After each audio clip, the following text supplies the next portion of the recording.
Many, many years ago, there was a king in a far country. He was famous, he was strong, and he was very clever. But in his country, he had many wrongdoers. The king was unhappy about this, but how can you stop people from doing? It is not easy. He thought about this difficult question for a long time, but he could not find the answer. Suddenly, one day, he had a good idea.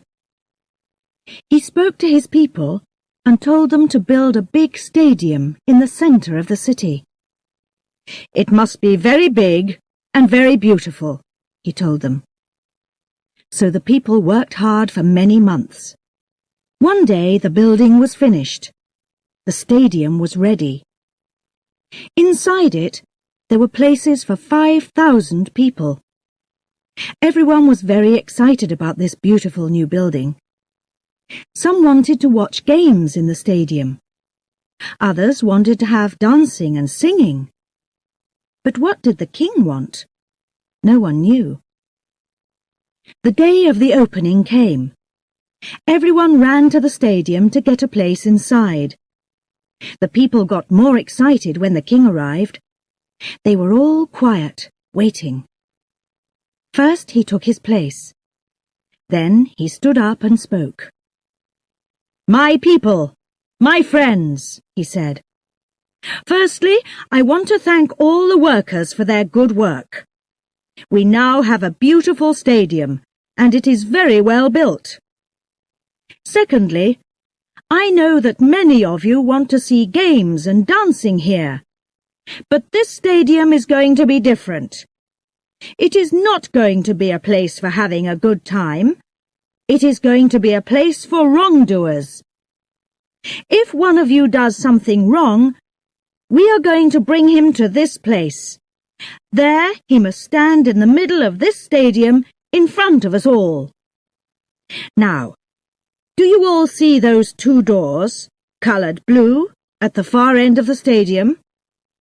They look the same, perhaps, but they are not. Behind one door, I am going to put a dangerous animal, a tiger. Behind the other door, there is going to be a beautiful lady. The wrongdoer must choose one of these doors. If he opens the wrong door, he finds the tiger. It jumps out and kills him. If he opens the other door, he finds the beautiful young woman. She is to be his wife. They must marry immediately, right here in the stadium before our eyes. After that, they can live happily with us as husband and wife.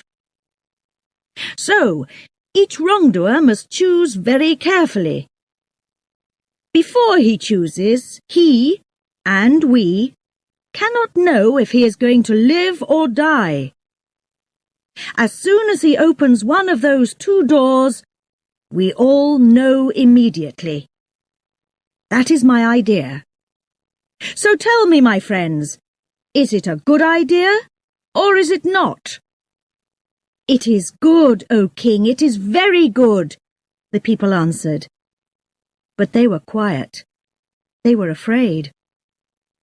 Thank you, said the king. Now go home. Come to the stadium again at the same time next week. Then you can watch the first wrongdoer make his choice. Every week from now on, a different man is going to choose to live, if he is lucky, or to die, if he is not. From that day, the people came every week to the stadium to watch a different wrongdoer. Sometimes he opened the right blue door, and the beautiful lady came out. Then there was singing and dancing. Everyone threw flowers down to the lucky people and went home happily. But at other times, the wrongdoer opened the wrong door. Immediately, a big tiger ran out into the stadium and jumped on the unlucky man. In a few minutes, the tiger killed him in front of all the watching people. When he lay dead in the center of the stadium, the people went home sadly. They took their flowers with them. It is interesting that in a short time the number of wrongdoers in the country got much smaller. No one wanted to stand in the middle of the stadium and make that difficult choice. Now, there is another important person in this story. The king had only one child, a daughter. She was very beautiful. She had green eyes and long red hair, and she moved as quickly as a cat.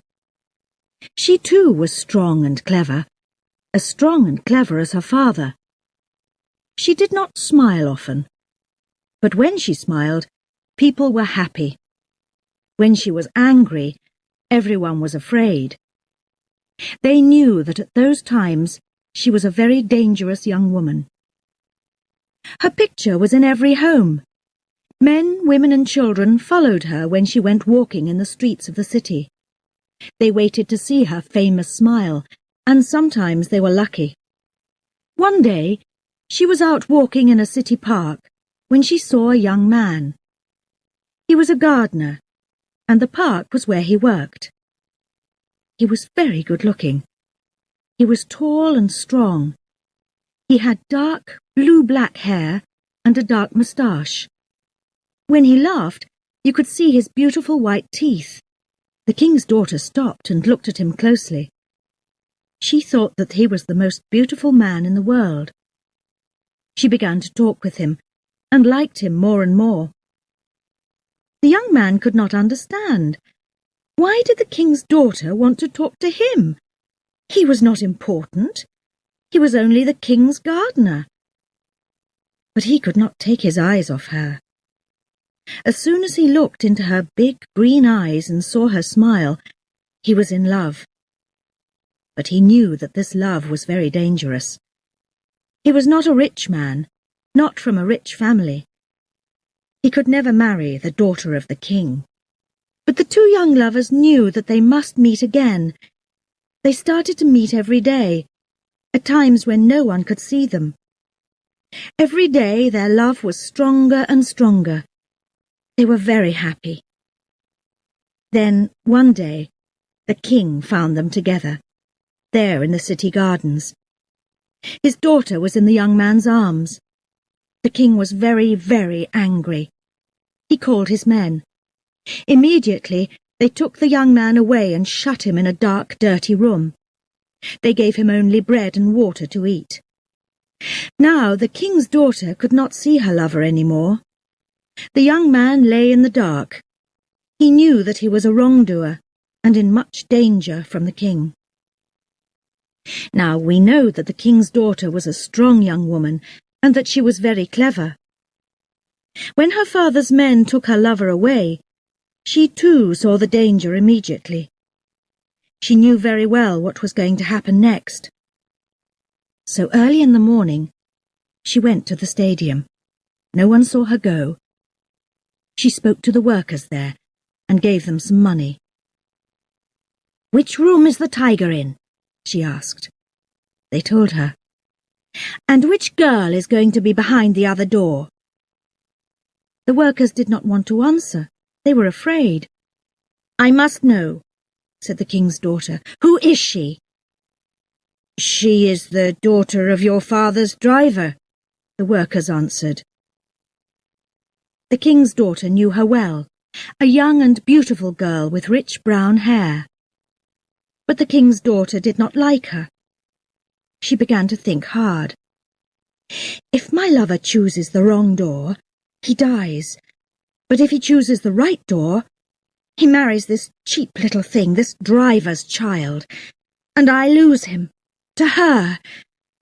So I too must choose." That afternoon, the king called all his people back to the stadium again.